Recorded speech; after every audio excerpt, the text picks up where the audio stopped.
Hey there, YouTubers, viewers, subscribers, and non-subscribers. RoseRed17 here, and welcome to my channel. This is the review video of Fairy Tail 100 Year Quest, Volumes 14, Chapters 118 to 126. Now, sadly, I had to wait an extra 2 weeks for this first chapter to come out because of the break due to COVID, but I believe it was worth the wait. I knew it was going to be the ending of the last arc and the beginning of this new volume. So, let us begin. Now, with the Earth Dragon defeated, the labyrinth starts to collapse, and once everyone gets out safe and sound, they all have a meal together, while Loxus and Curran are having a stare down. Honestly, it really wasn't a big surprise to me. After an ending of an arc, there's always a happy one in the end. But also a new beginning of a new story. But it's still entertaining to read with a little commotion going on. There is also a conversation with Suzaku talking to Natsu and his group about protecting Celine, who is now a member of his guild, which makes them feel like the bad guys since Celine's true goal is to save humanity. There are other conversations going on, and in the end, Natsu makes a statement about moving forward and accepting the wishes of others. He did say, it doesn't matter if they're humans or dragons. We gotta look into their hearts and decide. Now, it's the last chapter of the volume, and it's also a filler chapter called Hanging Out in the Nude. What a title of a chapter! But it isn't the first time I've seen a title like this, but whatever. Now, people on the Twitter are saying this is just another fan service chapter. And yeah, I can see why. I mean, look what's happening in this bathhouse. Poor Lucy's getting smacked around, and also, is it just me? Or does Kira remind me of Aquarius in this panel? I mean, she does do the same thing to Lucy on a daily basis. You know what? It is just me. Kira was one who got to Wendy next, but then Celine came to join them. She is willing to talk with everybody, including the boys on the other side of the bathhouse, by creating a gateway between the two baths, allowing the guys to hear what she says, and admits that she's not regretting her actions. Celine has been teleporting to different dimensions to find a hidden power that can defeat the 5 dragon gods. Yeah, you have a weapon next door who has taken down 3 of them, and not to mention there is one other dragon god, Virenus, who is honestly becoming a forgetful character at this point. I'm surprised I still remember him, and I still don't know what he looks like, but I am getting off topic here. The conversation continues on as Natsu starts to die down once he heard about the hidden power, and then later on, Alceria came out of nowhere and the 2 dragons started to talk to each other about their problem. Now, these have interesting dialogues going on. Why is it fair for humans to kill dragons, but not the other way around? Celine makes a fair point. You can see the expression on her face about this statement, and everyone gave their own expression of concern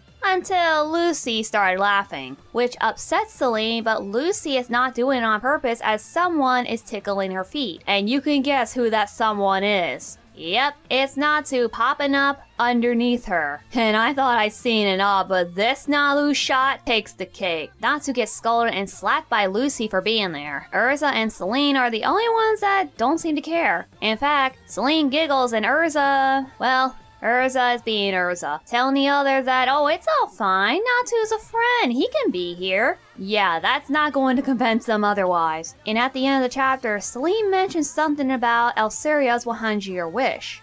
How interesting. Now, in this next chapter, we learn about the origin story of the first Wizard Guild and how it all started. And not to mention getting more details about the 100-year quest. It all started with a request being set out from different people across the area. But then one day, there was a request to defeat a dragon that was terrorizing the village. Many wizards failed and many lost their lives. That is when the old man learned about Dragon Slayer magic and self-taught himself and took him many years to develop, but even he couldn't face the 6 dragon gods. So he sets out a 10-year quest, and then 20-year quest, and then 50-year quest, and then finally 100 years, which was a success. Natsu and the others took down 3 of them, and believe it or not, Celine is defeated as well, as she claims due to Ignia's attack. Even though she looks fine, the wounds on a dragon that was attacked by another dragon can never truly heal. So Celine is is actually dying. She also mentioned that she is fond of humans even though she killed many of them, but she only attacks those who are claiming to take her life. In other words, she was defending herself from the danger of humans. She wants to live as a human, therefore she wishes for the death of the other dragons, especially Ignea and Virenus. You know, Virenus is still the only dragon we haven't known about for the longest time, and now we seem to be getting more information about him. It's not much, but it's better than nothing. Later on, Suzaku wants to talk to Selene about her son and what he did to him, but Selene doesn't seem to be too upset since she knew her son was a warrior and died as one. So she forgives Suzaku, and then at the end of the chapter, Selene sees the spirit of Irene. Now, people were saying that Irene was going to take over Selene's body after she dies within this chapter, but that's not what happened to our surprise. It turns out that Irene is willing to be killed by Selene and become reincarnated as the child of Urza Nightwalker and Mistigan in Edalis, a place where her magic is no longer useful. Now, I would have guessed that people have their concerns about this because Nightwalker is the counterpart of her daughter, and giving birth to your own mother would be pretty awkward, or even gross to some individuals. But for me, I don't have a problem with it. I honestly believe that this is the perfect ending for Irene, since most of her life she has been living in a body that's no longer hers, suffered the consequences, and died with regrets. She then enchanted her soul onto another individual. Not only did Irene manage to have Selene free her soul, but also save Selene from dying by enchanting that wound onto herself. This is a wonderful chapter, might be one of the heartwarming ones in 100 Year Quest. Not only that Irene is willing to move on into the afterlife, but she gave Selene a chance to live.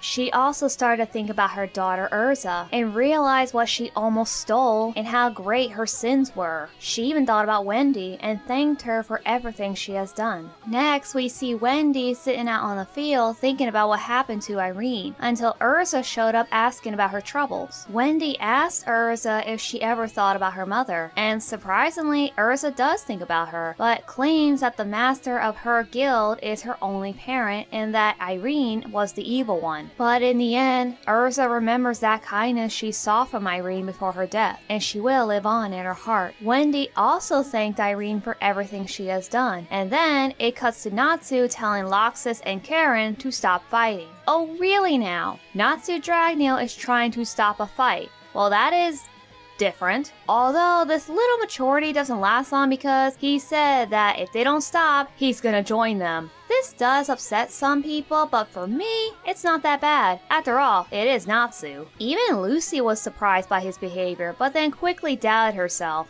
Girl, come on, what else did you expect? Anyways, moving on. Selene and Alceria had their conversation about Selene's bad deed of killing humans, but she claims that she did that to protect herself. It is also stated that people kill each other all the time for good reasons, to either protect themselves or protect their loved ones. That is Selene's reason to kill. She was defending herself from the threat that was stowed upon her. Even though Alceria understood her reasoning, he still wants an apology. Selene does apologize, just so casually, and then he apologizes to her for the human's action, and everyone is happy about it. Now Selene has asked Alceria about the weapon known as Athena and its location. He said that it's the weapon that was created by his late apprentice, but even he doesn't know where it is. He then asked Selene where she got that information from, and the response was that she traveled to different worlds and discovered the weapon by chance. But the weapon has gotten lost in those worlds, and the one she is at right now is where that weapon is located. And by the end of the chapter, we see the silhouette of the gold dragon, Virenus. This is new information that we finally get about this dragon. It has been the most mysterious one out of all the dragon gods. I've had my own ideas of what this dragon looks like and what powers he possesses. I remember when I theorized about the gold dragon scales being the source materials for the golden keys to the celestial spirits. Now we're gonna find out the truth about this dragon as the chapters go on. Although in this next chapter isn't all that special. It's just Selene and her guild members saying goodbye to Natsu and his crew, as both teams have their goals to fulfill. For Selene, it's finding Athena, while Fairy Tail is still in search for the two remaining dragon gods. But since they have no leads on where where to find them, they decide to head back to the guild to get some intel. Once they made it back, they are greeted by their fellow comrades in arms. Wendy gets praised for getting taller, Julia's happy to see Gray, and Makarov noticed a change in Loxus' magic, as he told him about taking out the Lacrima. Next, we have Levy upset with Gagio for suddenly disappearing on her, even though it wasn't really his fault. She scolds him about it, but then smiles and forgives him. Meanwhile, Natsu is up to his storytelling shenanigans, being stuck in a wall, and of course, Lucy is not happy about it. But she lets it slide because she's just happy to be back at their guild of craziness. Meanwhile, Urza asks the guildmaster if they have any information about the dragon gods within their library, but Makarov told her there aren't any due to the guild being destroyed multiple times. But then he thought about something that somehow involves Sabertooth, who was later seen inside Lucy's apartment. Okay, that girl needs some security in that place. Having your own guildmates breaking in is one thing, she's getting members from other guilds as well? Also, what are they doing there anyway? Well, according to Minerva, they mistook her room for an inn as they learned about the disappearance of her guild a few days ago and were told to wait. While doing so,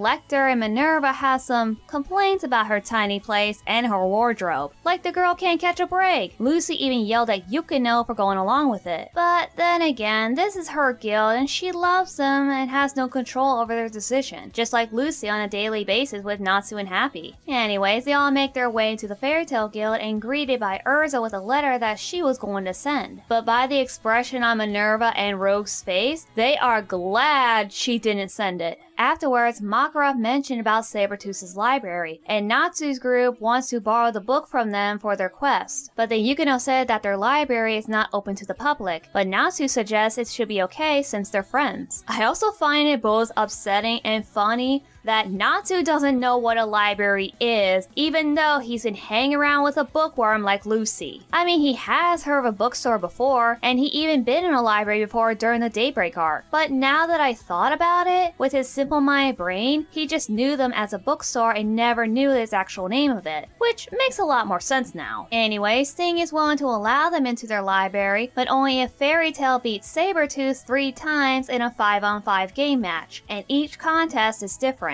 First is the popularity contest with Froge versus Happy, and they ask people around Magnolia who they think is the cutest. But of course Froge won this round. I mean, come on, just look at this guy. I'd vote for him. No offense, Happy, you could be cute too, but Froge takes the cake for this one. Next is the Shadow Stepping round with Rogue. Gray takes the challenge and wins by using his ice magic to transform into Froge to trick Rogue and steps on his shadow. Next is the quiz game with Yukino and Lucy, and this is embarrassing to watch for my girl Yukino because all the questions are related to her guild, and Lucy is the one that answered all correctly. I thought this was a Mary Sue moment because Lucy couldn't have known all this stuff when she isn't in the guild. But then I'm reminded that she used to work as a reporter for a year at the Fairy Tail disbandment, so it makes more sense. I know Lucy is smart, but she can't know everything. That's my comment. Although I felt disappointed in Yukino for not knowing the things about her guild, but at least she was trying. Even though she had lost, I still love her, like she's my own child. Now on to the next round, Urza and Minerva are in an eating contest. Minerva wins this one hands down. Urza didn't have a chance. I mean, our girl can beat her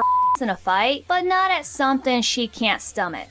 Now the last challenge is Natsu and Sting in an arm wrestling match. Natsu not only took down Sting, but took down half the guild with him. What else is new? As promised, Sting will allow them into their library, but he also wants Jalal to come along. The group made their way into the library and they were amazed how large it is to Lucy's expression. And it even has a device that will help them search for a type of book they want. Natsu and Happy tries it out and they end up getting Lucy's novel, and then got shushed by good old Sonaro. She knows that Jalal isn't with them, but Urza told her that he will be there shortly, as it turns out that Sonara was the one who asked for him. She has business with him along with Fairy Tail. I also want to say that Natsu in this panel looks goddamn weird. I know he's still a kid at heart and we love him for that, but why is he laying like a 5-year-old schoolgirl? It's just weird. But Minerva transported him into the basement because he was making a ruckus. And then we move on to Sting, Sonaro, Urza, and Jalal getting down with business. But first, Sarano is teasing Urza and Jalal about their relationship, and even makes a move on Sting, and get this, she asked him who he likes between Yukino or Minerva, and his answer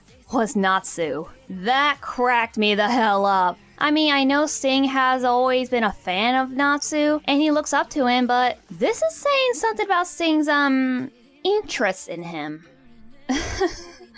Okay, I need to get my mind out of the gutter on this. I'm sure that is not what I thought it was. So, back to business. Sonaro showed them the picture of Toka and remembers Jalal asking to search for her. Jalal learned about the event that happened and that Toka was an Exceed who was taken over by Firis, a priestess from Elentir, the world she wanted to save. There's also talk about the rebelliousness that she influenced.